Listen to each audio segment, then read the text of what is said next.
My husband and daughter shut me out for a month, so I chose to leave. 5 years later, he called and asked me to attend our daughter's wedding. I went not knowing what to expect. When he saw me there, his hands began to shake, and I finally understood the power of walking away. "Dad, did you hear something? Like weird white noise." I stood frozen in my own living room, hands still extended toward the TV remote, while my 17-year-old daughter looked right through me and asked her father if he'd heard a noise. Not asked me a question. Just about me. Like I was a malfunctioning appliance. Spencer didn't even glance up from his phone. "Just the house settling, honey. The house settling." That's what I'd become after 20 years of marriage. Not Catherine. Not Mom. Not even an annoyance worth acknowledging. Just ambient noise. Background static. The creaking of old pipes nobody notices anymore. Before we continue, I want to thank you for being here and listening to stories about finding strength in impossible situations. If you believe that no one deserves to be erased from their own life, please consider subscribing. It's free and helps these stories reach others who need to hear them. Now let's see what happens next. That was day 28 of what I'd started calling the erasure. 28 consecutive days of being treated like I didn't exist in my own home. 28 mornings of cheerful greetings met with theatrical silence. 28 evenings of coming home to find them already eating takeout they hadn't bothered to save for me. I'd actually started checking mirrors that week. Touching walls to confirm I could still interact with physical objects. I'd Googled, "Can you be dead and not know it?" at 2 a.m. 3 nights ago, which tells you everything about my mental state. The remote sat on the coffee table between them, just 18 inches from where I stood. Lily snatched it away the moment I reached for it, clutching it against her chest like I was trying to steal something precious. "We're watching something," she said, not looking at me. "I just need 5 minutes," I heard myself say, hating how my voice had taken on this pleading quality. "Just to check the news." 5 minutes. Lily's eyes stayed fixed on the television screen where some reality show couple was having a scripted argument. "We're at the good part." The good part. There was always a good part. Every single time I wanted to use the TV I'd helped pay for in the house I'd helped maintain, there was always some critical moment I'd be interrupting. I stood there another moment, my arms still outstretched stupidly before letting it drop to my side. Spencer and Lily had already returned their attention to the screen, their bodies angled slightly away from me, creating a united front. A wall I couldn't penetrate. I walked back to the kitchen, my footsteps echoing on the hardwood floors I'd scrubbed last weekend. The breakfast dishes were still in the sink. The dishes from breakfast I hadn't been invited to because they'd gone out for pancakes. Without mentioning it. Without asking if I wanted to come. I'd found the receipt on the counter when I came downstairs at 8:30. 2 orders of blueberry pancakes, 2 orange juices, 2 coffees. The timestamp read 7:15 a.m. They'd deliberately left early to avoid me. This wasn't new. The pattern had been building for weeks, each incident small enough to dismiss individually but together forming something impossible to ignore. It started subtly, conversations that would halt the moment I entered a room. Inside jokes I wasn't included in. Plans made without consulting me. Then it escalated. The morning greetings I offered that went completely unacknowledged. Spencer raising his newspaper the second I spoke, creating a physical barrier between us. Lily's eyes sliding past me like I was transparent, even when I stood directly in front of her asking about her day. I tried to rationalize it at first. Spencer was stressed about work. Lily was a teenager, and teenagers were naturally self-absorbed. They were going through something, having some father-daughter bonding phase that would pass. But this wasn't bonding. This was exclusion. Systematic, deliberate exclusion. I opened the refrigerator looking for something to make for dinner and found it nearly empty. The groceries I'd bought 3 days ago were gone. In their place were takeout containers and convenience foods I hadn't purchased. They'd been eating without me, shopping without me, living without me. My phone buzzed on the counter. A text from my friend Janet. "Still on for coffee tomorrow?" I stared at the message, trying to remember when I'd made those plans. Yesterday? Last week? Time had started blurring together, each day identical to the last. Wake up. Try to be seen. Phil. Go to bed. Repeat. I typed back. Yes, 10 a.m. at Riverside Cafe? Her response came immediately. Perfect. Can't wait to catch up. Haven't seen you in forever. Forever. Had it been that long? I scrolled through our message history. 6 weeks since our last coffee date. 6 weeks since I'd left the house for anything other than my part-time shifts at the university library. 6 weeks since I'd done anything that wasn't trying to make my family acknowledge my existence. When had I become this person? This desperate, invisible woman haunting her own life? I closed the refrigerator and noticed something on the counter I hadn't seen before. Spencer's briefcase positioned by the back door, ready for tomorrow morning. But it was Saturday. Spencer never packed his briefcase on Saturday for Monday. He was meticulous about his routines. Briefcase got packed Sunday evening, never before. Something cold prickled at the base of my spine. I walked over, telling myself I was just curious, not snooping. The leather was expensive, well-maintained, exactly like Spencer himself. Professional. Organized. Efficient. A corner of paper stuck out from the side pocket. Legal letterhead. My hand moved before my brain could stop it, pulling the document free. Petition for dissolution of marriage. Read the header in official typeface. The paper trembled in my hands, or maybe my hands were trembling. I couldn't tell anymore. My eyes scanned down the page, catching phrases that rearranged my entire reality. Irreconcilable differences. Equitable distribution of assets. Custody arrangements. Custody arrangements. For Lily, who was 17 and didn't need custody arrangements. Unless Spencer was making sure I'd have minimal access even to weekend visits. Making sure the erasure would be legally permanent. I flipped to the next page. Asset division. Our house. The one we'd bought together, decorated together, where I'd planted every flower in the garden. Listed as marital property to be retained by petitioner. Spencer. The house would go to Spencer. Our joint bank accounts, the ones I'd been managing for 20 years, would be divided. Our savings split down the middle. My retirement account from the library, categorized and calculated. Everything we'd built together, neatly itemized and divided like we were a business partnership being dissolved. Not a marriage. Not a family. Not 2 decades of shared life. I turned to the final page. The signature line. Spencer had already signed. His name in that precise, efficient handwriting I'd once found attractive. Dated 3 days ago. Thursday. The same day I'd suggested lunch at the sushi restaurant. The same day he'd walked past me like I was air. He'd already decided. Already signed the papers. Already ended our marriage. The last month hadn't been them going through a phase or dealing with stress.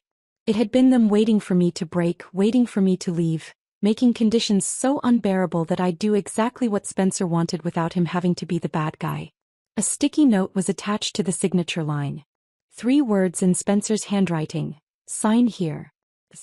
Not, I'm sorry this didn't work out. Not, we need to talk. Not even, I want a divorce. Just instructions. Like I was an employee being terminated, handed papers and told where to sign. I stood in my kitchen. The kitchen I'd cleaned that morning in the house I'd maintained, beside the family I'd devoted 20 years to, and felt something fundamental shift inside my chest.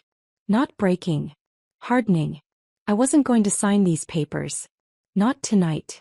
Not like this. I folded the document carefully and slid it back into Spencer's briefcase exactly where I'd found it.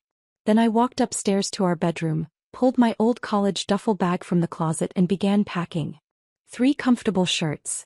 2 pairs of jeans. Enough underwear and socks to last a week. My toothbrush. My laptop. The framed photo of baby Lily I kept on my nightstand, not because I was taking it with me long term, but because I needed to remember her before she learned to look through me. I left a note on my pillow. Short, simple, giving them nothing. Gone to think. Don't worry about me. Okay. Then I walked down the stairs, past the living room where Spencer and Lily were still watching television, neither of them glancing up as I passed. I opened the front door, stepped into the cool night air and closed it quietly behind me. They didn't notice. They wouldn't notice for hours, maybe not until morning. Maybe not until they needed something from me. By then I'd be gone. Not because they'd won, but because I'd finally understood. You can't make people see you. You can only choose to stop being invisible. I drove to the train station and bought a ticket north to my hometown, to my parents' house where I'd grown up. The next train left at 3:30 a.m. I had 4 hours to wait. I didn't cry. I didn't call Spencer. I didn't text Lily. I sat on a metal bench in the fluorescent-lit station and felt for the first time in 30 days like I could breathe. The train pulled into Millbrook Station at 6:47 a.m., just as weak sunrise was bleeding through gray clouds. I'd spent the 4-hour ride staring out the window at darkness, watching my reflection in the glass.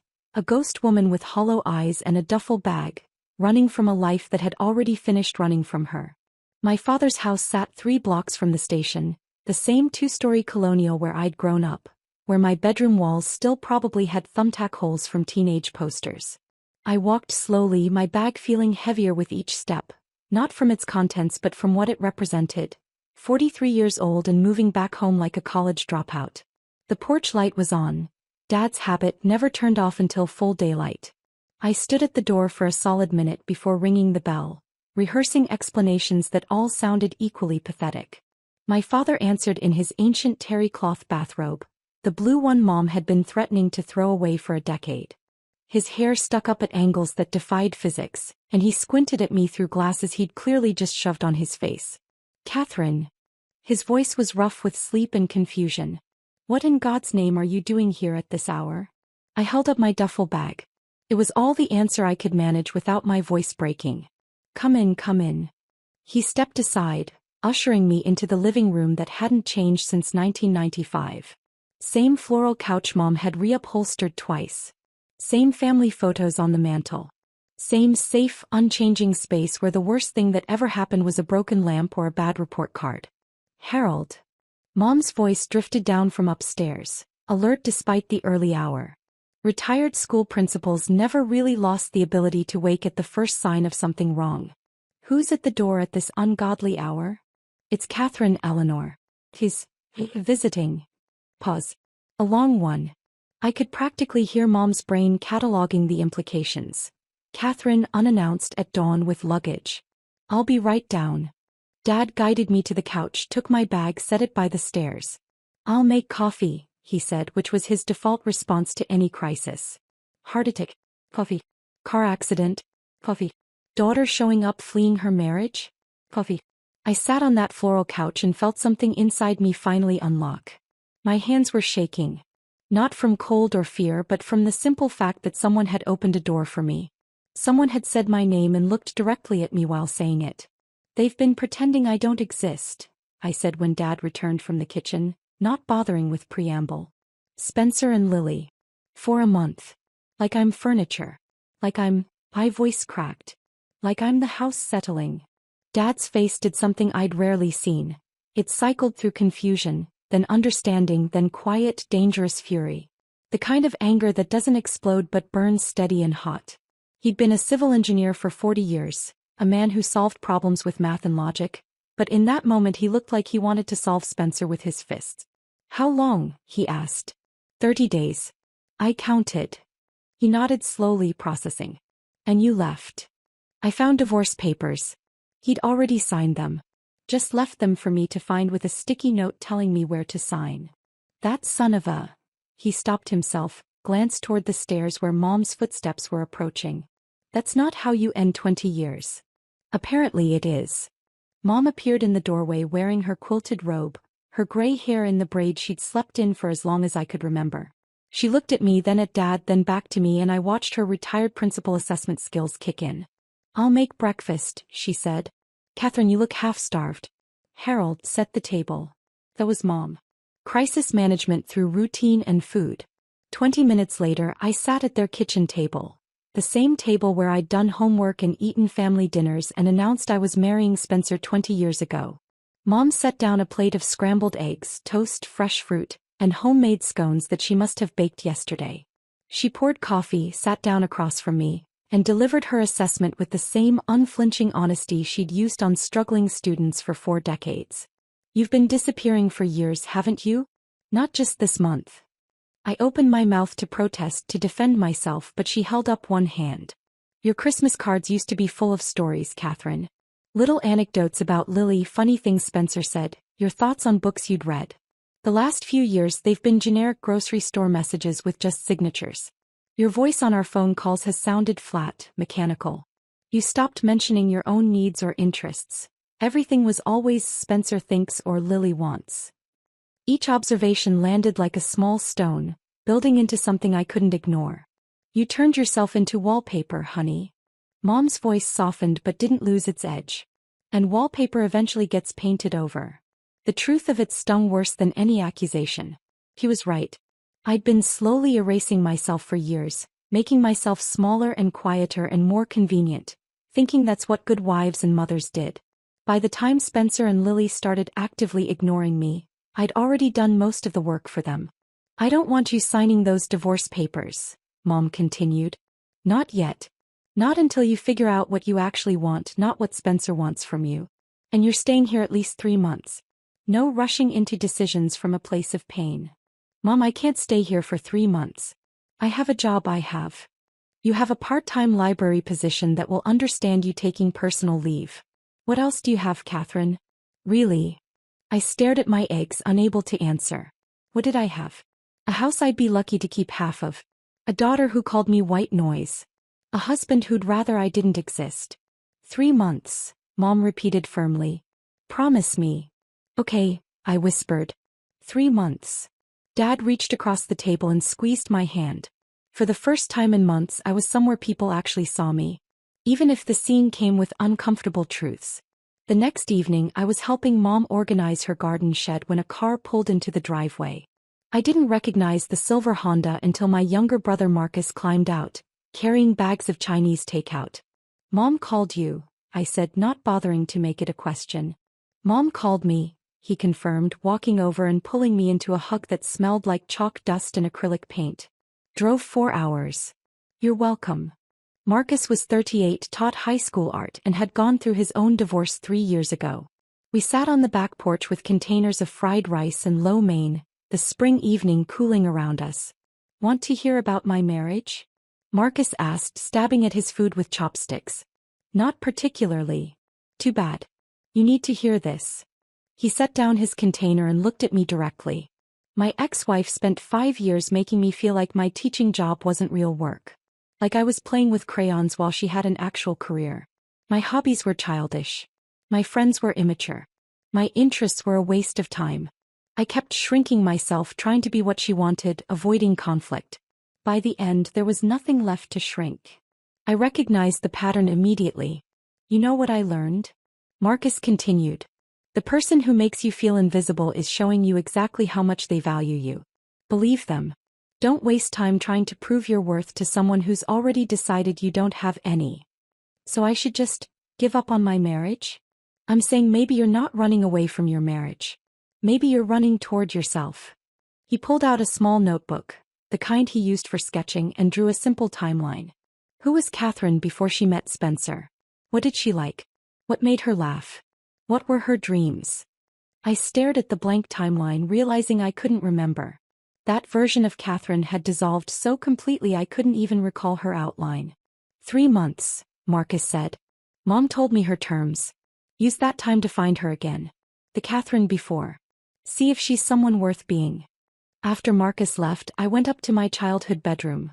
Mom had turned it into a guest room, but my old bookshelf still stood in the corner, filled with novels I'd loved at 16, 17, 18. Books I'd read before Spencer, before Lily, before I became someone whose existence was negotiable. My phone sat on the nightstand, silent. It had been silent for 7 days now. No calls from Spencer asking where I was. No texts from Lily checking if I was okay. Nothing. Part of me had expected anger, furious messages demanding I come home and stop being dramatic. Part of me had hoped for worry, concerned calls asking if I was safe. Instead, silence. They genuinely didn't care that I'd left. Or worse, they were relieved. I cycled through emotions faster than I could name them. Rage at their indifference. Grief over my failed marriage. Shame that I'd let myself become so diminished. Fear about an uncertain future where I didn't know who I was supposed to be. That night, I woke at 3 a.m. with my heart pounding, convinced I'd made a catastrophic mistake. I should go back. I should apologize. I should sign those papers and accept whatever scraps of relationship they'd allow me. Then I remembered Spencer walking past me like I was furniture. Lily asking if he'd heard white noise. The empty refrigerator they'd left that way deliberately. Each memory hardened something in my chest, transforming grief into resolve. By the end of that first week something shifted. I woke Saturday morning at 9:30, the latest I'd slept in years, without an alarm, without guilt, without anyone needing anything from me. I made coffee at my own pace. I sat in Mom's garden with a novel I'd been meaning to read for months. For 3 uninterrupted hours I read. Just read. Because I wanted to. It was such a small thing. But it felt like remembering how to breathe. That simple act, 3 hours of uninterrupted reading, became my anchor point. Every morning that followed, I'd wake without an alarm, make coffee at my own pace, and sit in Mom's garden with whatever book I'd chosen. No one needed me. No one was waiting for me to perform invisible labor. No one was timing how long I took for myself. It should have felt selfish. Instead, it felt like remembering I was human. 3 weeks into my stay, Dad asked if I'd update my resume on his computer. "Just in case you want to look for something full-time," he said carefully, not pushing, just offering the option. I sat at his desk in the study that still smelled like his old pipe tobacco, even though he'd quit smoking a decade ago. The desktop computer was ancient by modern standards, but it worked. I opened a browser to access my email for reference materials. That's when I saw it. My old email account was still logged in from some previous visit months ago. The inbox showed unread messages, most of them spam, but one subject line made my hand freeze on the mouse. Following up on our discussion about Lily's college applications and the special circumstances you mentioned. The sender was Jennifer Carlson, Lily's school counselor. Special circumstances? What special circumstances? I shouldn't have opened it. I knew that even as my cursor moved toward the email. This was technically snooping, reading correspondence not meant for me. But the phrase special circumstances regarding my own daughter overrode every privacy instinct I had. I clicked. The email was a response in a longer thread. I scrolled to the beginning, my heart rate accelerating with each message. 6 months ago, Spencer had initiated contact with Ms. Carlson. The first email was innocuous. Questions about Lily's college application timeline, scholarship opportunities, standard parent concerns. But the second email shifted everything. I wanted to discuss some family circumstances that may affect Lily's applications, Spencer had written. My wife has been dealing with some personal challenges, mental health issues that have made her increasingly unreliable. I'm trying to provide stability for Lily during her senior year, but Catherine's condition has been affecting the household. Mental health issues. Increasingly unreliable. Catherine's condition. My hands started shaking. The thread continued. Spencer had methodically built a narrative over months, each email adding another layer. Catherine was struggling with depression, having difficulty maintaining normal routines, becoming emotionally distant from family responsibilities.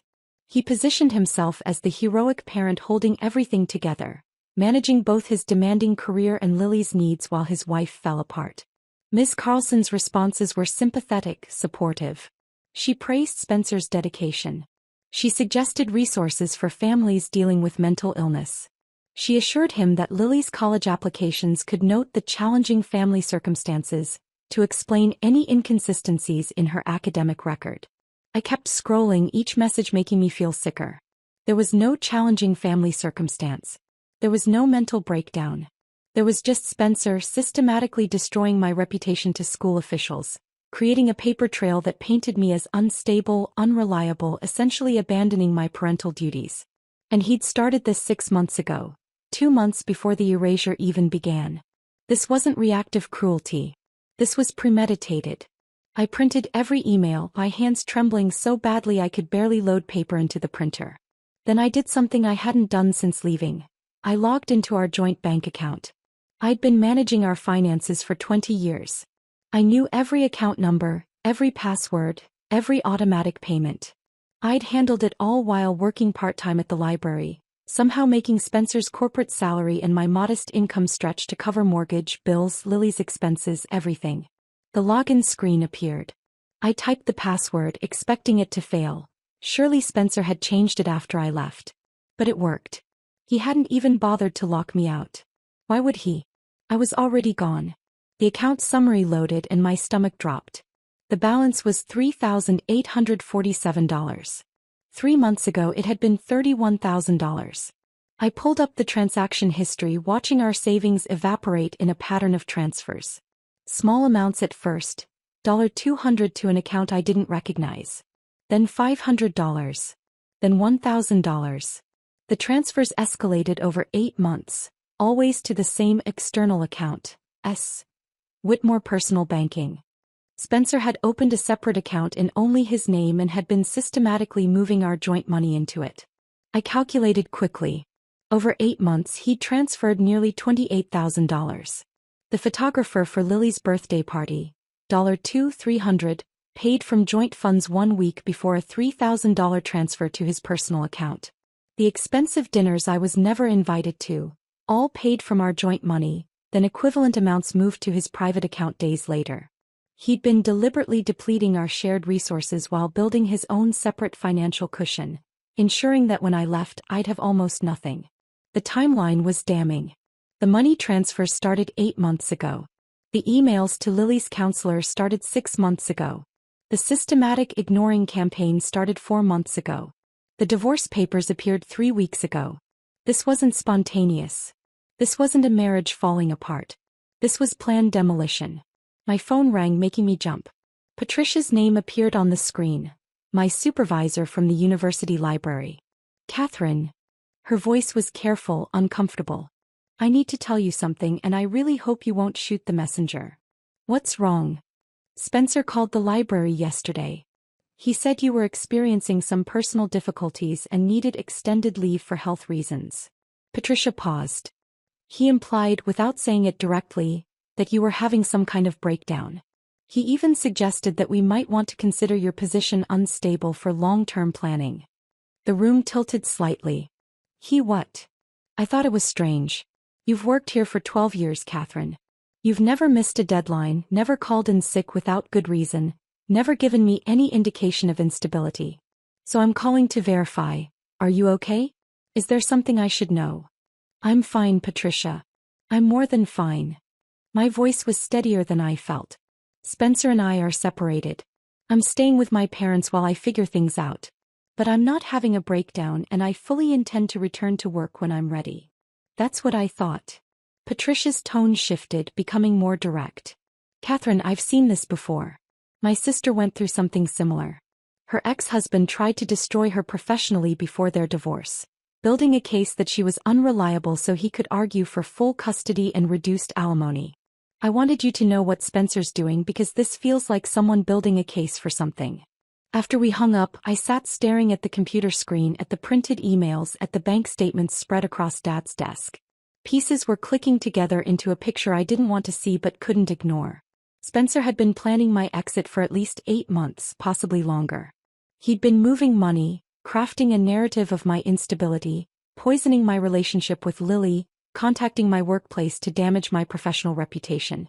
Then he'd created conditions so intolerable at home that I'd leave, giving him the final piece he needed, evidence of abandonment.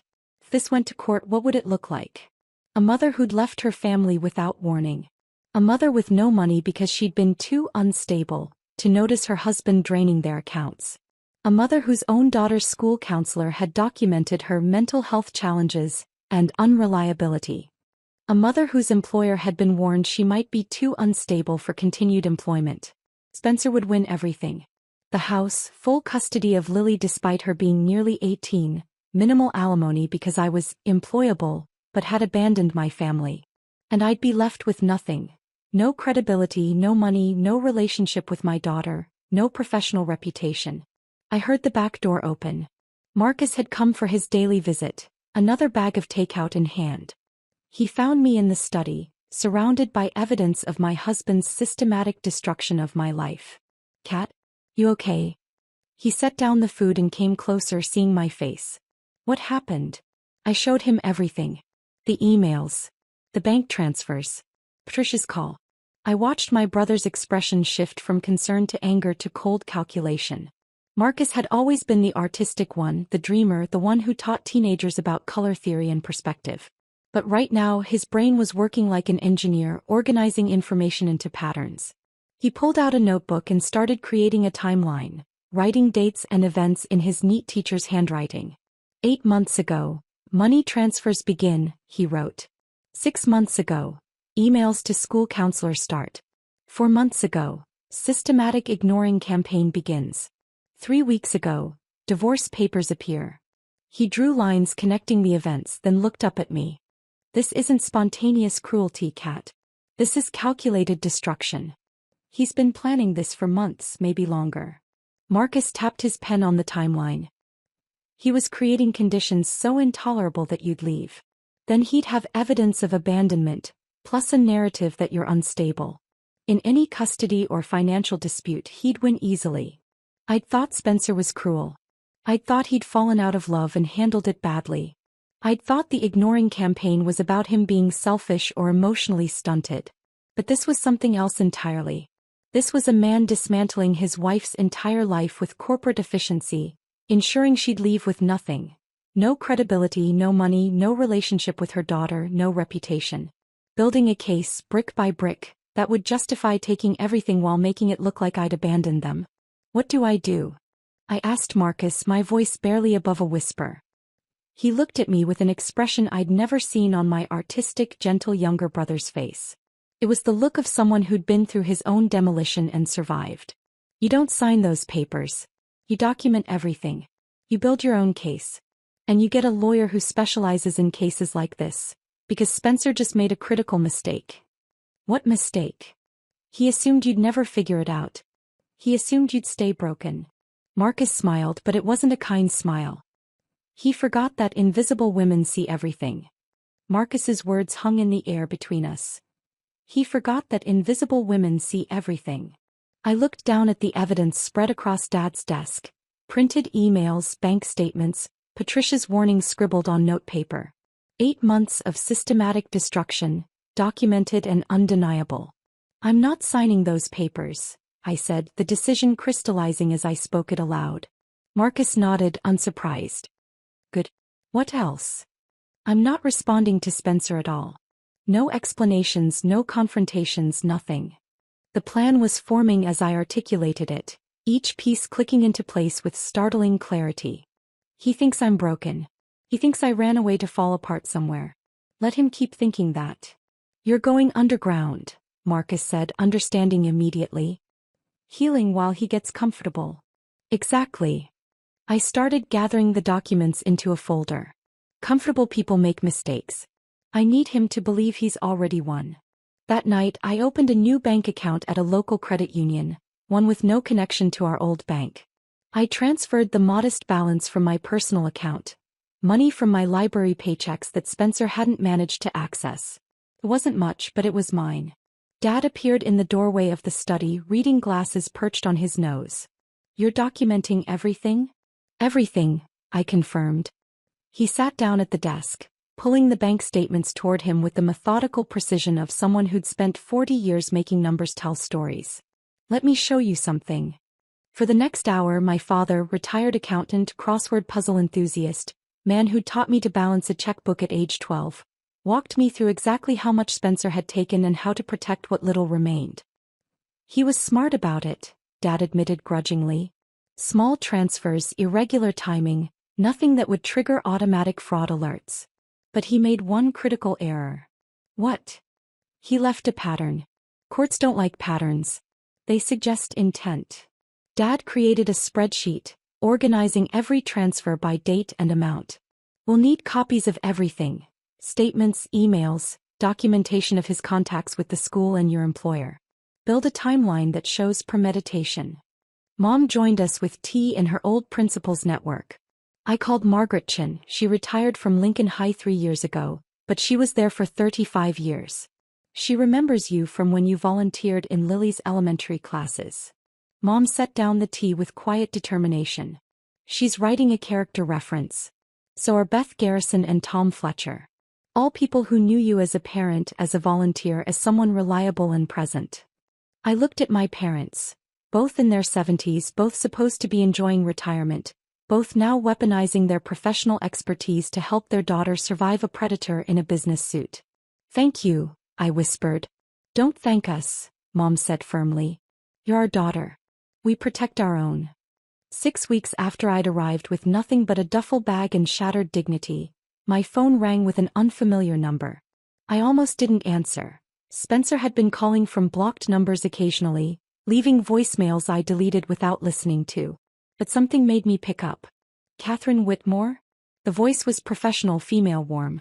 Speaking. This is Dr. Rebecca Walsh. I'm the director of the Riverside Library System. Patricia Brennan gave me your contact information. Do you have a few minutes to talk? I moved to the back porch away from where Mom was making dinner. Of course. Patricia spoke highly of your work. 12 years at the university library, your cataloging system overhaul, your outreach programs. I'm impressed. Papers rustled on her end. We have an opening for a senior research librarian. Better title than your current position, better salary, full benefits. The job is yours if you want it. I gripped the phone tighter. Just like that. Not quite. Rebecca's voice shifted, becoming more personal. Patricia told me a bit about your situation. I went through something similar 5 years ago. Husband who tried to destroy my career during our divorce, made me look unstable and unreliable. I know what it looks like when someone's being professionally sabotaged. I see. You're too good at your job to let him take that from you, Catherine. This is a fresh start in a city where his narrative hasn't reached. Where you can rebuild without fighting his version of events at every turn. She paused. The position starts in 3 weeks. That enough time to relocate? 3 weeks. Enough time to find an apartment, pack what little I owned, leave behind the town where I'd been Mrs. Spencer Whitmore for 20 years. Yes, I said. That's plenty of time. Excellent. I'll email you the formal offer. Welcome to Riverside, Catherine. After we hung up, I sat on the porch steps, watching the sun set over Mom's garden. For the first time since finding those divorce papers, I felt something other than pain or anger or fear. I felt hope. 2 months into my strategic silence, Lily finally called. Not my parents' landline, not Dad's cell. My personal phone, the number she'd always had. I stared at her name on the screen for 3 rings before answering. Mom. Her voice was different than I remembered. Sharper. More entitled. Where are you? I'm safe, Lily. I'm fine. Dad says you're having some kind of breakdown. That you just left without. I'm not having a breakdown. Kept my voice level, calm. I left because I was being treated like I didn't exist in my own home. There's a difference. That's not. Mom, I need you to come back. I have to submit college applications and I need your signature on financial aid forms. This is important. Not, I miss you. Not, are you okay? Not, I'm sorry for how we treated you. I need your signature. Then I heard it, Spencer's voice in the background, muffled but distinct. Tell her she's being selfish. Tell her she's ruining your future. My daughter wasn't calling on her own. She was reading from a script. Something hardened in my chest, transforming the last soft places into something more durable. Lily, I said quietly, I'm not having a breakdown. I'm having a breakthrough. When you're ready to have an honest conversation about why I left, one where your father isn't coaching you, call me back. Mom, wait. I hung up. My hands were shaking, but my resolve was solid steel. Marcus appeared in the doorway. He'd been staying for dinner, had obviously overheard. He crossed the room and squeezed my shoulder. That was perfect, he said. Don't let them pull you back into that dynamic. She didn't even ask if I was okay. I know. His voice was gentle but firm. Because she's been told you're not. She's been fed a narrative for months, Kat. It'll take time for her to question it. If she ever does. If she ever does, Marcus agreed. But you can't sacrifice yourself on the altar of maybe. You gave her 20 years. Now you give yourself a chance. 3 weeks later, I stood in my new apartment in Riverside Meadows. 1 bedroom, functional kitchen, living room with windows that let in afternoon sun. The furniture was second-hand but clean. The dishes were mismatched but mine. The space was small but entirely my own. My first night there, I sat on my thrift store couch with Chinese takeout and realized something profound. I was content. Not happy yet, that would take time. But content in a way I hadn't been for years. Maybe decades. No one knew where I was except my parents and Marcus. No one could walk past me like I was furniture. No one could discuss me like I was a malfunctioning appliance. I found a yoga studio 3 blocks away, joined an evening class where the instructor had gray hair and laugh lines and called everyone dear. I discovered a book club at my new library that met Thursday evenings. I made friends with my neighbor Elena, a middle school teacher recovering from her own divorce, who invited me on morning walks through the neighborhood. My routine became my anchor. Wake without an alarm. Coffee at my own pace. Work where people valued my expertise. Evenings that belonged entirely to me.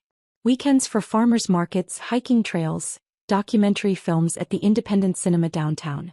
I learned I liked red wine better than white. That I preferred mystery novels to romance. That sleeping late on Sundays without guilt felt like luxury. Simple discoveries that should have happened decades ago. 3 months became 6. 6 became a year. The seasons changed and I changed with them. Not dramatically but steadily, like a plant finally getting enough light. I wasn't just surviving Spencer's demolition. I was discovering who Catherine had been before she became Mrs. Whitmore, before she learned to make herself small and quiet and convenient. I was finding the woman who'd laughed at spilled coffee at a conference. Who'd made ridiculous marketing slogans for impossible products. Who'd believed she deserved to take up space in the world. She'd been there all along, just buried under 20 years of systematic diminishment. Now she was emerging, and she was stronger than Spencer had ever imagined possible. Because he'd made one critical miscalculation. He'd assumed erasing me would make me disappear. Instead, it had set me free. Freedom, I learned, wasn't a single moment of liberation. It was 5 years of small choices, each one building on the last until you looked back and barely recognized the person you'd been. Year 1 was survival. Learning to sleep alone without loneliness, to cook meals for one without feeling the absence of 2 empty chairs, to make decisions that affected only me. I enrolled in night classes at Riverside University, pursuing the master's degree in library science I'd abandoned when I married Spencer. He'd called it unnecessary back then, said my bachelor's degree was sufficient for part-time library work, implied that furthering my education was somehow selfish when we had a family to support. Turned out it wasn't unnecessary at all. I studied digital archiving systems, information management theory, emerging technologies in library science. The work was challenging in ways that had nothing to do with emotional survival and everything to do with intellectual engagement. I'd forgotten what it felt like to be challenged academically, to struggle with concepts that had clear answers if you worked hard enough to find them. My thesis examined digital preservation strategies for small community libraries. Practical, unglamorous, exactly the kind of work that mattered to real people. When it was published in the Journal of Library Administration in year 3, Dr. Walsh brought champagne to the office. "You're too good at this to stay in research," she told me over plastic cups of cheap Prosecco. "I'm promoting you to associate director. More pay, more responsibility, more visibility. You ready for that?" I was. Turns out I was good at leadership, at mentoring younger librarians, redesigning inefficient systems, advocating for budget increases. My colleagues sought my advice. They invited me to dinners, asked my opinion on their projects, genuinely seemed to enjoy my company. It was revolutionary, being valued for my expertise rather than my ability to disappear. Elena from next door introduced me to her book club in year 2. That's where I met Joyce, a real estate agent with a laugh like broken glass and opinions about everything, and Michelle, an ER nurse whose dark humor about her ex-husband's inadequacies made me snort wine through my nose. We started meeting monthly, just the 4 of us, calling ourselves the Phoenix Club with only mild irony. Women who'd risen from the ashes of failed marriages, scarred but stronger for it. "My ex told me I was too loud," Joyce said one evening, her 3rd glass of wine making her philosophical. "Spent 15 years trying to be quieter, smaller, less opinionated. You know what I learned?" "What?" Michelle asked. "I'm not too loud. He was too fragile." We all drank to that. I dated occasionally. Nothing serious, just reminding myself I was still a woman, still interesting to other humans. Daniel, a history professor, took me to art galleries and talked about the French Revolution like it was gossip. We lasted 3 months before mutually agreeing we were better as friends. Marcus, a librarian from the satellite branch, made me laugh but wanted commitment I wasn't ready to give. We ended things amicably over coffee. I wasn't looking for another relationship. I was learning to have one with myself first. Throughout all of it, I maintained absolute silence regarding Spencer and Lily. No calls, no emails, no late-night social media stalking to see what they were doing. I blocked them on everything, creating a digital firewall between my old life and new. This wasn't avoidance, it was strategy. My lawyer, Ann Brennan, had advised this approach from the beginning. and was 50-something, razor-sharp, with a reputation for demolishing opposing counsel while maintaining perfect professional courtesy. She wore sensible shoes and no-nonsense suits and had eyes that could calculate your financial worth in seconds. "Let him think he won," she told me during our first consultation. "Let him get comfortable in that narrative. Comfortable people make mistakes. Comfortable people get sloppy." So I let Spencer believe I'd simply dissolved, that his systematic erasure had succeeded. I paid the court-ordered child support every month without fail. $400 that legally I could have challenged since Lily was nearly 18 when I left, but I paid it anyway. Creating my own paper trail of reliability. Documenting my stability. And kept copies of everything. Bank statements showing steady income and responsible spending, employment records showing promotions and professional growth, character references from colleagues and neighbors. Building a case we might never need but would have ready if we did. My parents provided occasional updates about Lily. She'd chosen a college 3 hours from home, far enough for independence, close enough for weekend visits. Marketing major. Active in student organizations.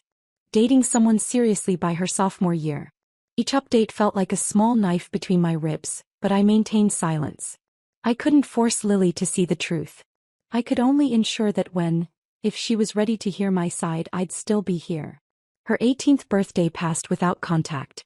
I allowed myself one day of grief, looked through old photos, cried into Elena's shoulder, drank too much wine and woke with a headache that felt like punishment.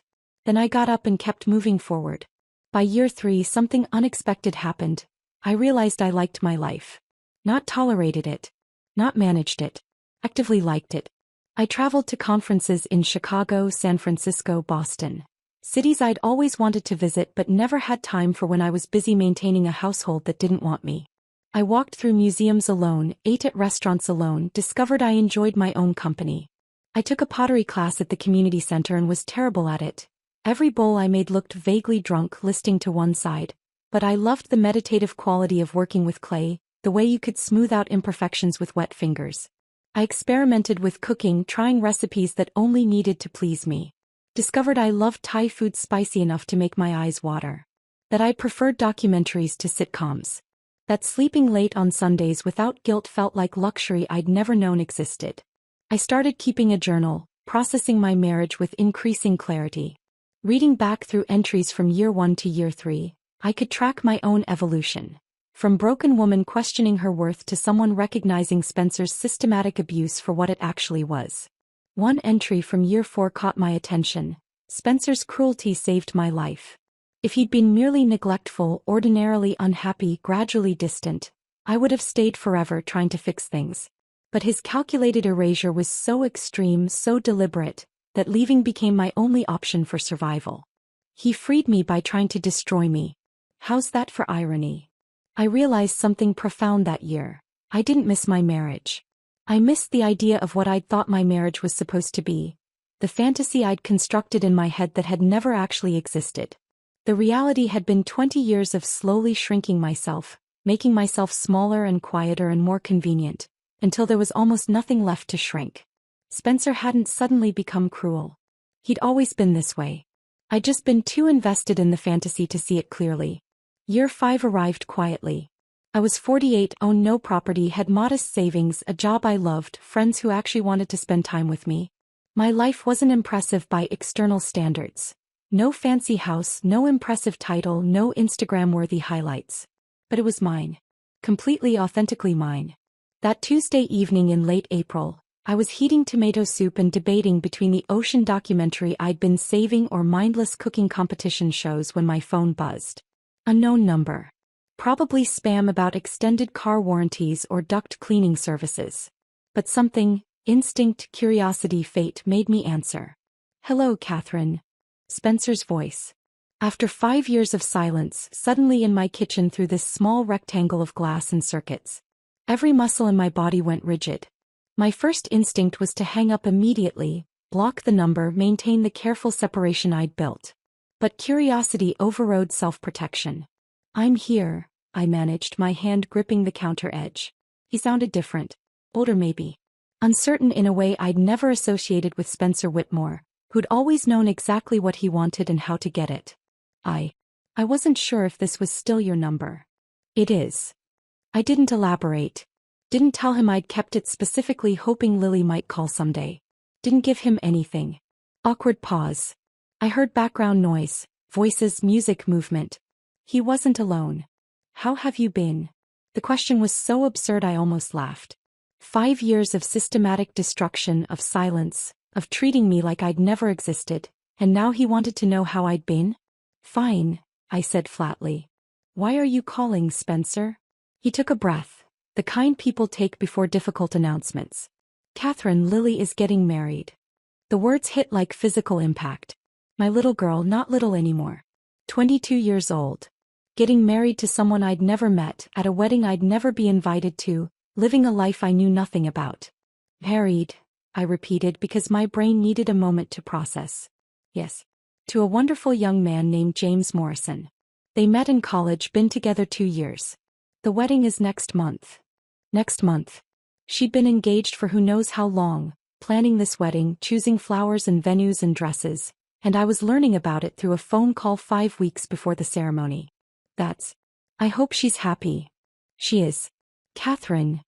His voice shifted, becoming more hesitant. You should come. To the wedding. I nearly dropped the phone. The audacity was breathtaking. 5 years of silence, of treating me like I'd never existed, and suddenly I was supposed to show up at my daughter's wedding like nothing had happened? You want me at the wedding? Yes. She's your daughter. You should be there. But as Spencer talked, explaining the date, the venue, the time, I detected something in his voice I hadn't anticipated. Something that sounded almost like fear. He was afraid of something. I couldn't identify what, but it was there, threaded through his words like a hairline crack in expensive porcelain. She misses you, he said quietly. I did laugh then. Couldn't help it. Funny way of showing it. 5 years, Spencer. Not a single call, text, or email. Not on my birthday, not on holidays, nothing. But now she misses me. People change, Catherine. Time changes things. Yes, I agreed. It certainly does. I should have said no. Should have told him exactly where he could put his wedding invitation. Should have hung up and blocked his number and continued my carefully constructed life without him. Instead, I heard myself say, I'll think about it. After he hung up, I stood in my kitchen with cold soup and a phone that felt heavier than it should, trying to understand what had just happened. My daughter was getting married. And somehow, impossibly, I just agreed to consider attending. I stared at my phone long after Spencer hung up, the screen dark and silent, my soup forgotten on the counter. My daughter was getting married. To someone named James Morrison. At Riverside Country Club. Next month. And I'd said I'd think about attending. The absurdity of it hit me all at once. 5 years of silence and suddenly I was supposed to show up at a wedding like nothing had happened? Like I hadn't been systematically erased from their lives? Like Spencer hadn't spent months building a case that I was unstable, unreliable, essentially abandoning my family? I needed perspective. I needed people who'd tell me the truth, not what I wanted to hear. I texted the Phoenix Club group chat. Emergency meeting. My place. Tomorrow night. Bring wine. Elena responded first. On it. Everything okay? Define okay, I typed back. The next evening, my small living room filled with the women who'd become my chosen family. Elena arrived with 2 bottles of red wine and concern etched on her face. Joyce brought fancy cheese and her trademark bluntness. Michelle showed up straight from a 12-hour shift, still in scrubs carrying chocolate. I told them everything. Spencer's call, the wedding invitation, the 5 years of silence suddenly broken for this. Why now? Elena asked immediately, her teacher's instinct for hidden motives kicking in. Why reach out after 5 years of nothing? What changed? Maybe Lily insisted, I offered weakly. Did Spencer say that? Joyce was already pouring wine with the efficiency of someone who'd had this conversation before. Because in my experience, people don't suddenly remember you exist unless you're useful to them. What do they need from you, Catherine? I hadn't thought about it that way. I don't know. My presence? My blessing? Your compliance, Michelle said quietly, her nurse's ability to see through symptoms to root causes serving her well. They want you to show up, play nice, fit into whatever narrative they've created about your absence. Make it look like everything's fine, like they're the gracious ones allowing you back in. The wine was sharp on my tongue, or maybe that was just the bitterness of recognition. But here's the real question, Michelle continued, leaning forward. What do you want, Catherine? Not what's right or fair or expected. Not what a good mother should want. What do you actually want? I set down my wine glass, trying to articulate something I'd been avoiding examining too closely. I want to see her, I admitted. I want to know if she ever thinks about me. If she remembers that I used to make her lunch with little notes. If she ever wonders what really happened 5 years ago. And, Joyce prompted. And I want Spencer to see me. The truth came out harder, sharper. I want him to see what he threw away. I want him to confront the woman he tried to erase, who rebuilt herself into something he doesn't recognize or control anymore. Elena smiled slowly. Now we're getting somewhere. That's not revenge, I said quickly. I'm not trying to ruin anything. It's not revenge, Michelle agreed. It's closure. And honestly, it's justice. He tried to destroy you. You showing up whole and thriving, that's the best response you could give him. We talked for 3 hours, working through scenarios, motivations, risks. By the time they left, I'd made my decision. I was going to the wedding. The next morning, I met Anne Brennan at our usual coffee shop downtown. She arrived precisely on time, carrying her leather briefcase and wearing her trademark sensible heels. You're going, she said before I could speak, reading my face with the accuracy that made her such an effective lawyer. I'm going. And ordered a black coffee, sat down across from me with the posture of someone preparing for negotiation. Then we do this strategically. This is either a trap or an opportunity, maybe both. She pulled out a legal pad, started making notes as she talked. If you go armored. Treat it like a deposition. Speak only when necessary. Observe everything. Give them nothing. No anger, no tears, no explanations they can twist later. You're composed, dignified, present because you choose to be. I can do that. Also consider bringing someone. A date, a friend. Evidence that you've moved on, that you have a life they're not part of. Anne's pen tapped against her notepad. Men like Spencer can't stand the idea that you survived without them. Show him you didn't just survive, you flourished. That's more devastating than any revenge you could plan. I thought about it, then shook my head. No. This is something I need to do alone. Bringing someone would look like I'm trying too hard to prove something. Fair point. And made another note. There's also a legal angle to consider. Attending demonstrates your ongoing interest in Lily's life. Your stability. Your willingness to be the bigger person. If any custody or financial issues ever resurface. Lily's 22. There won't be custody issues. You'd be surprised what can come up in divorce modifications. Better to have this documented, that you made the effort, that you were willing to attend despite years of exclusion. And looked up from her notes. I'm not saying that's why you should go. But it doesn't hurt. I was beginning to see the wedding differently, not as a personal event that might bring closure, but as a strategic move in a game I hadn't realized we were still playing. 3 weeks. I had 3 weeks to prepare. I treated it like preparing for battle because in many ways that's exactly what it was. The dress took 2 days to find, elegant but not extravagant, sophisticated but clearly affordable. Something that said, I'm doing well without screaming, I'm trying to impress you. Navy blue, simple cut, appropriate for a wedding without trying to compete with anyone. I got my hair cut and styled, not dramatically different, just refined. Professional. The stylist, a chatty woman named Carmen, asked if I was going somewhere special. My daughter's wedding, I said, and the words felt strange in my mouth. How wonderful. You must be so excited. I smiled noncommittally and changed the subject. At home I practiced in front of the mirror. Not what I'd wear or how I'd look, but what I'd say if forced into conversation. How have you been? Simple question, loaded implications. I've been well, thank you. Neutral gives nothing away.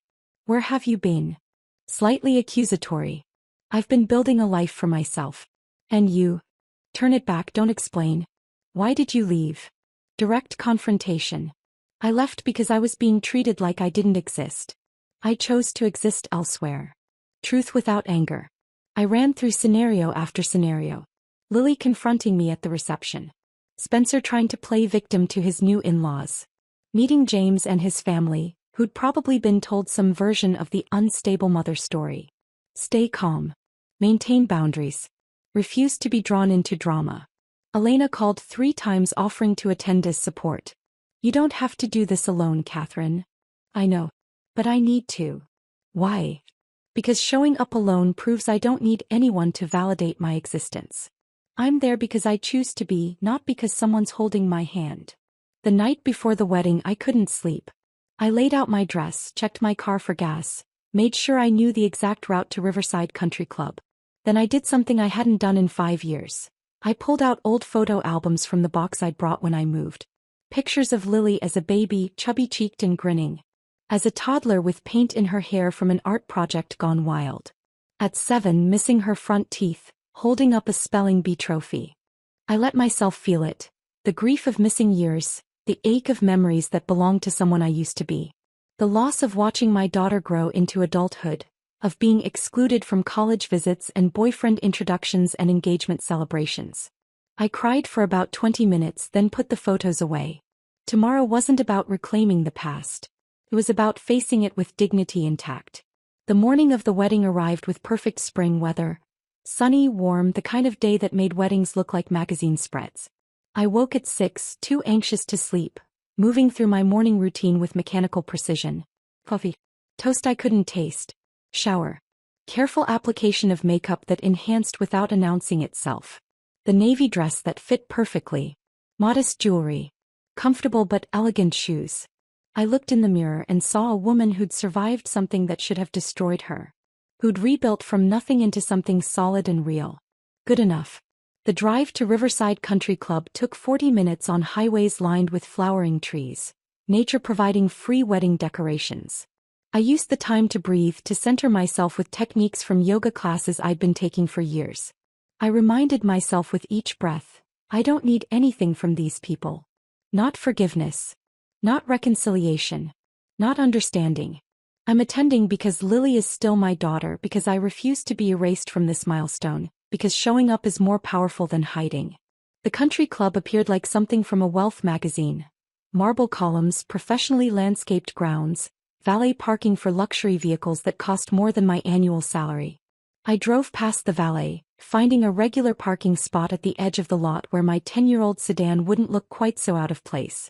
I sat there for 15 minutes watching guests arrive.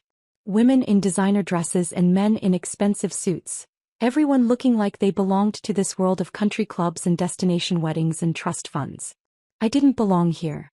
I'd never belonged here even when I was married to Spencer. But I'd built something better. Something real and mine and not dependent on anyone else's approval. I was here because I chose to be. Present. Visible. Undeniable. I checked my reflection one last time in the rearview mirror, grabbed my small purse and opened the car door. Time to remind them what they'd lost when they decided I didn't matter. The country club entrance felt like walking into a different universe. One where wealth whispered instead of shouted, where everything from the doorman's polished shoes to the subtle scent of expensive florals announced that this was a world I'd never quite belonged to. I bypassed the guest book, not wanting to announce my presence more than necessary, and followed the flow of well-dressed strangers toward the ceremony space. The venue opened up like a scene from a bridal magazine. White roses cascading from every surface, silk ribbons the color of champagne, enough candlelight to make the afternoon seem romantic rather than excessive. I found a seat in the back row, close enough to witness but far enough to slip away if things went wrong. Around me, guests chatted in the easy way of people who all knew each other, who all belonged to the same social circles, country clubs, vacation destinations. I recognized no one. Not a single face. 5 years ago I would have known these people. Spencer's colleagues, our neighbors, the parents from Lily's school. But clearly, an entirely new social ecosystem had formed in my absence. These were people from Spencer's post-Catherine life. James's wealthy family. Lily's college friends who'd never met her mother.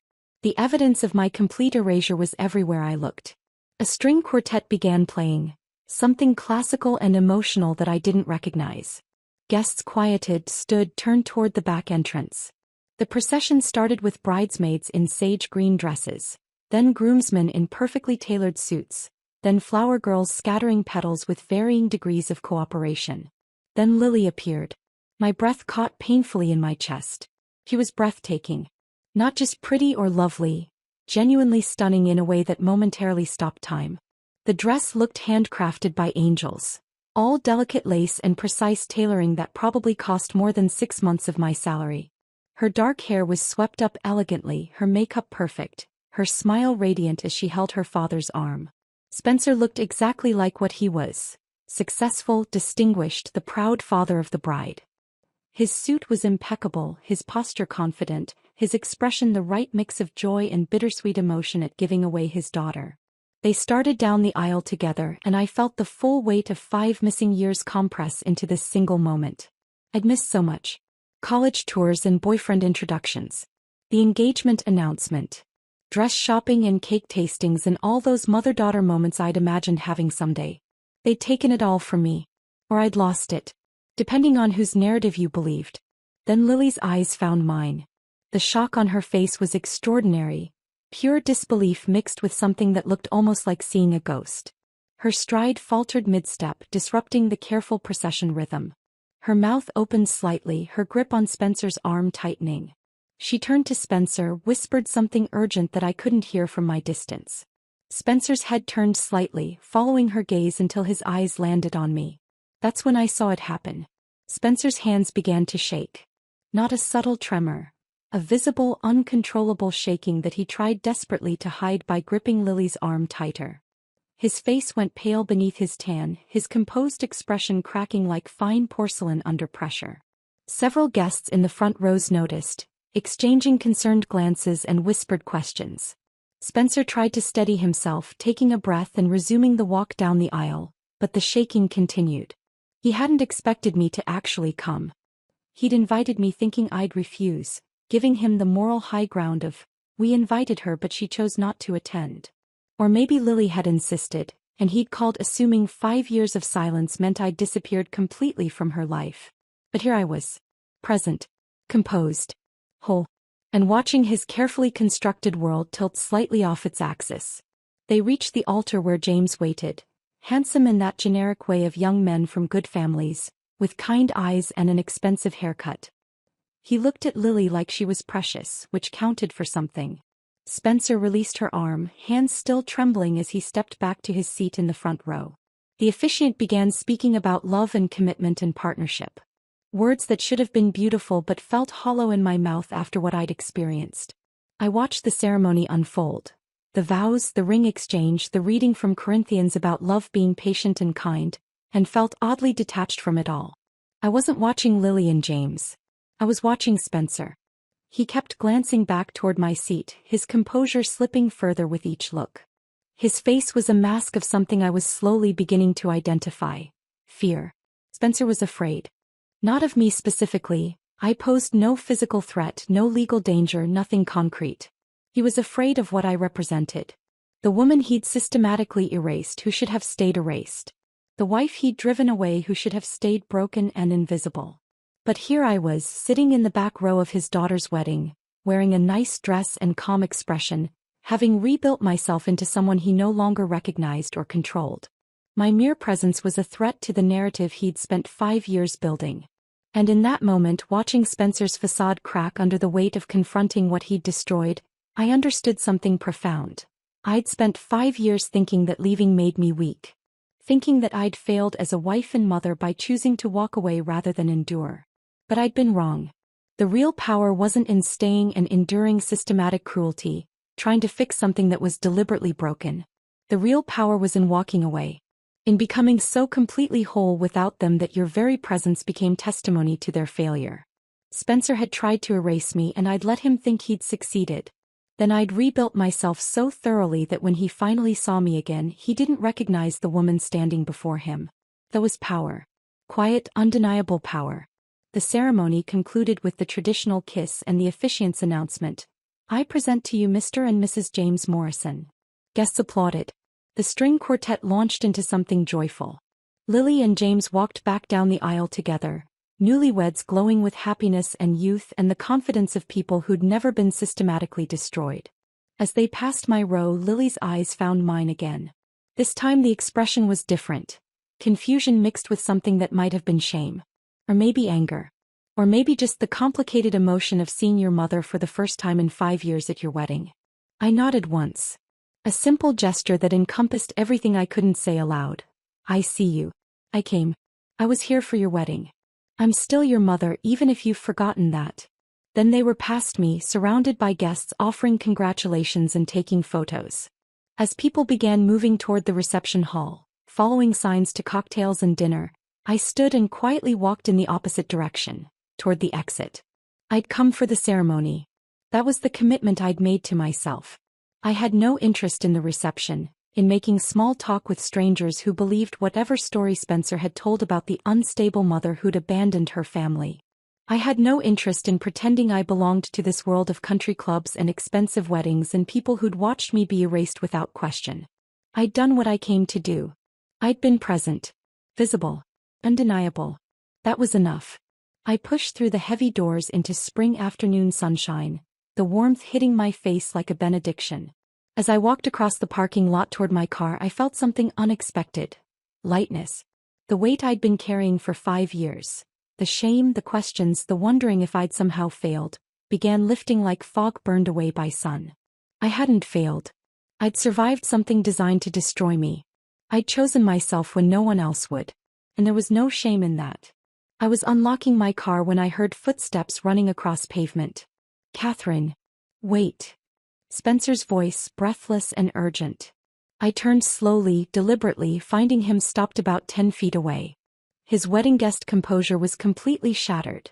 Face pale, tie slightly askew, hands still trembling at his sides. You came, he said, as if stating the obvious would somehow make sense of it.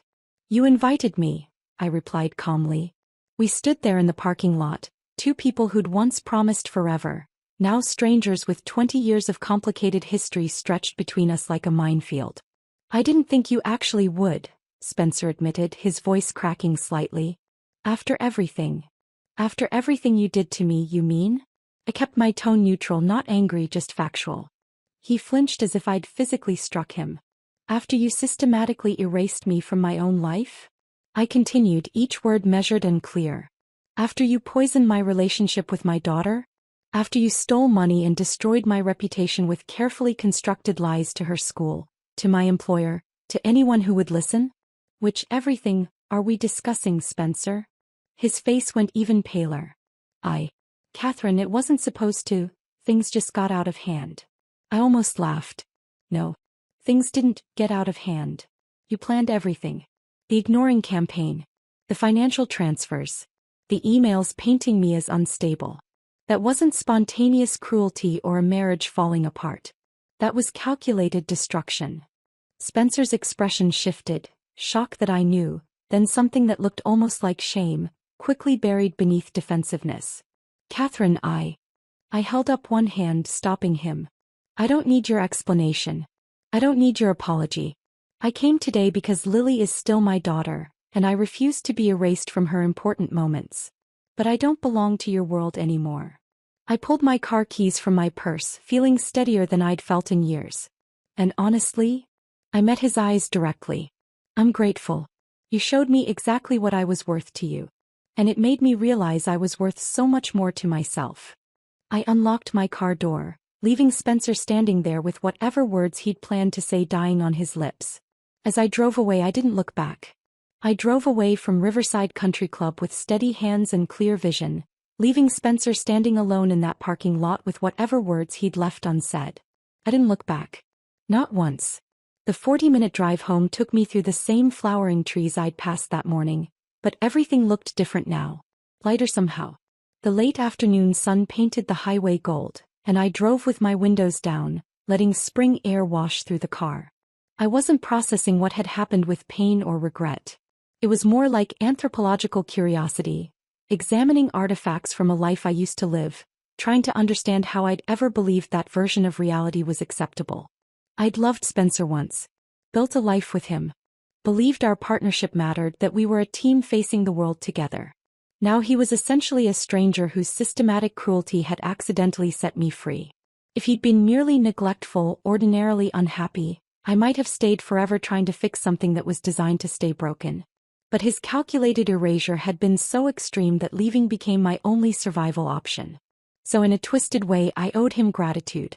I thought about Lily as I drove, My daughter who was now someone else's wife, living a life I knew nothing about. Part of me hoped she'd eventually understand what really happened 5 years ago. That she'd ask questions Spencer couldn't answer comfortably. That she'd want the truth. But I released the need for immediate reconciliation.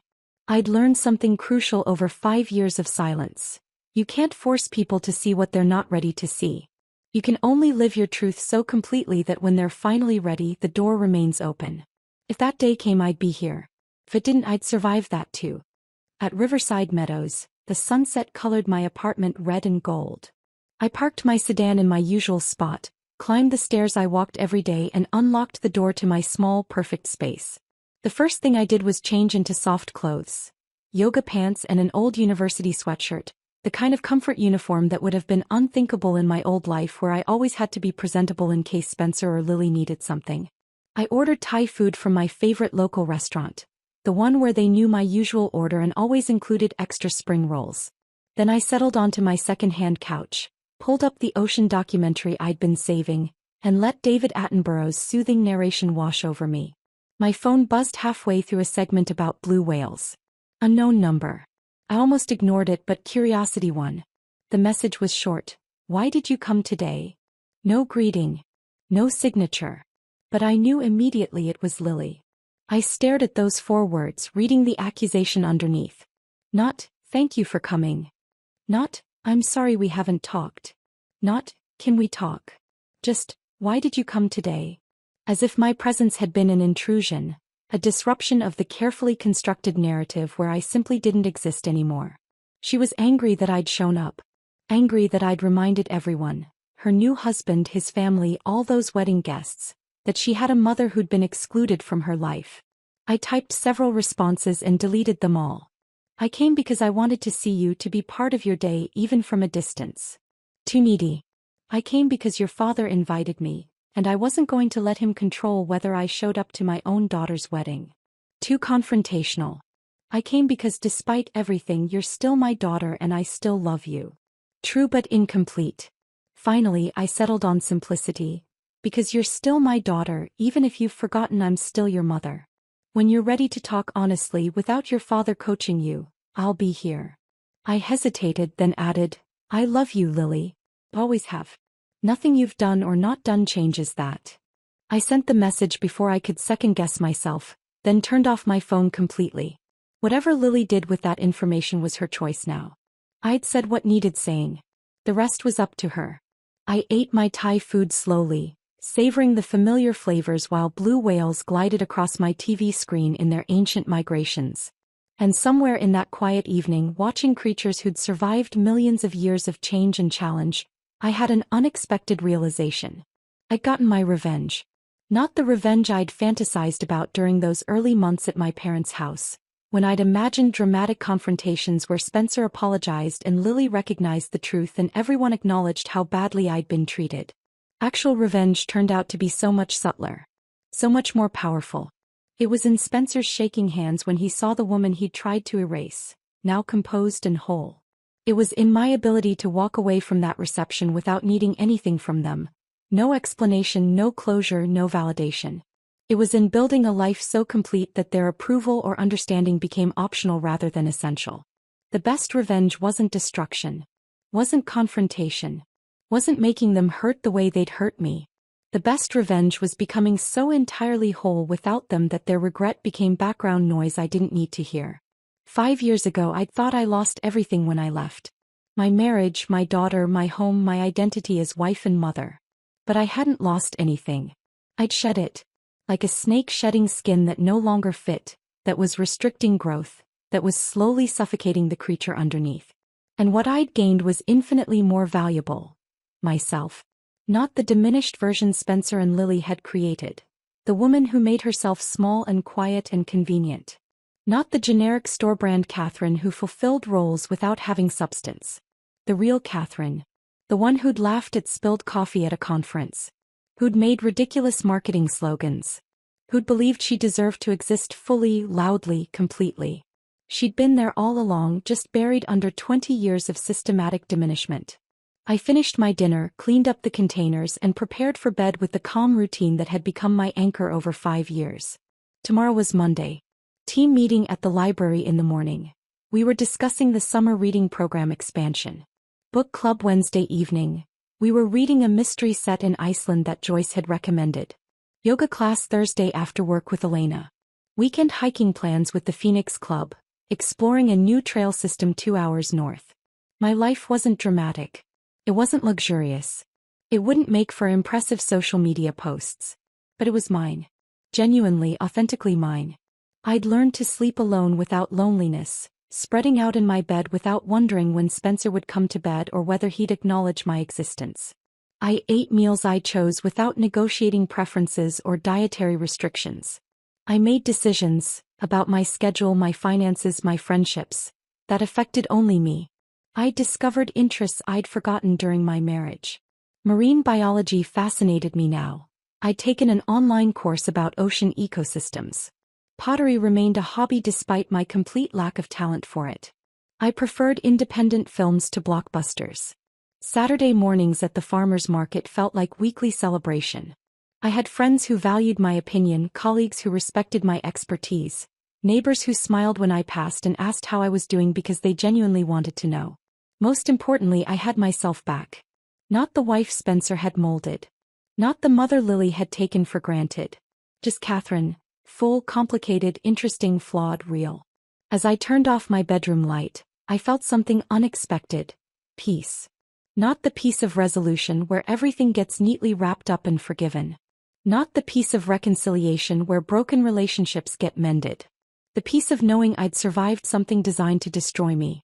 The peace of walking away from people who treated me like background noise and building a life where my voice mattered. The peace of being systematically erased and choosing to redraw myself stronger and clearer than before. Spencer's hands had shaken today when he saw me. That was his burden to carry. The weight of recognizing what he'd destroyed, what he'd lost, what he'd thrown away in his calculated campaign to erase me. But that wasn't my burden anymore. I'd walked away 5 years ago from a house where I was a ghost. Tonight I walked toward tomorrow, toward my job and my friends and my small apartment and my quiet, genuine life. And that was power enough. The best revenge wasn't destruction. It was freedom. And I was finally, completely free. If this story of quiet strength and walking away had you captivated, hit that like button right now. My favorite part was when Catherine sat calmly in the back row while Spencer's hands began to shake, realizing she'd survived everything he tried to destroy. What was your favorite moment? Drop it in the comments below. Don't miss more powerful stories like this. Subscribe and hit that notification bell so you never miss an upload.